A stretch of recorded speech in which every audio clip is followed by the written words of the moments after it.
L'info écho avec Capital. On commence avec le coup de gueule du jour. Ce mardi 14 février, les médecins libéraux repartent en grève. Médecins de ville, hospitaliers ou internes protestent notamment contre la proposition de loi de la députée Stéphanie Rist visant à généraliser l'accès direct à d'autres professionnels de santé que les médecins. Autre motif de leur colère, le futur tarif des consultations proposé par l'assurance maladie, jugé bien trop bas par les docteurs. Désorganisation des soins, modalités d'installation. Retrouvez sur capital.fr les raisons qui poussent les médecins à faire de nouveaux grèves. On enchaîne avec le chiffre du jour. 11 400 € net.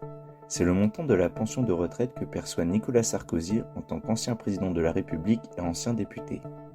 Mais ce chiffre n'est pas complet. Il exclut sa pension d'ancien maire de Neuilly qui reste difficile à chiffrer.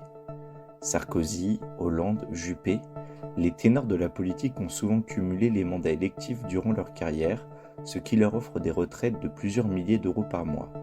Capital revient en détail sur le fonctionnement du système de retraite des politiques. Une enquête à retrouver sur notre site. On poursuit avec la bonne nouvelle du jour à l'attention des propriétaires.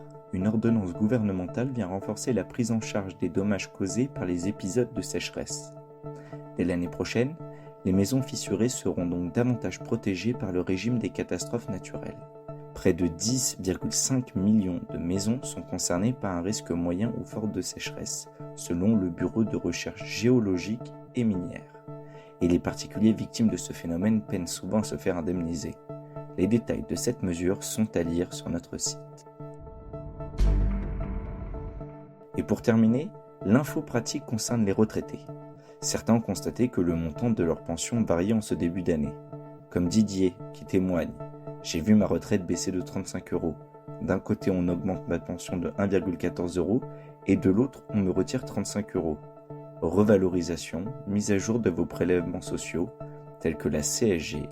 Capital vous explique pourquoi votre retraite fait actuellement le yo-yo et ce qui vous attend en mars. » C'était l'info écho avec Capital.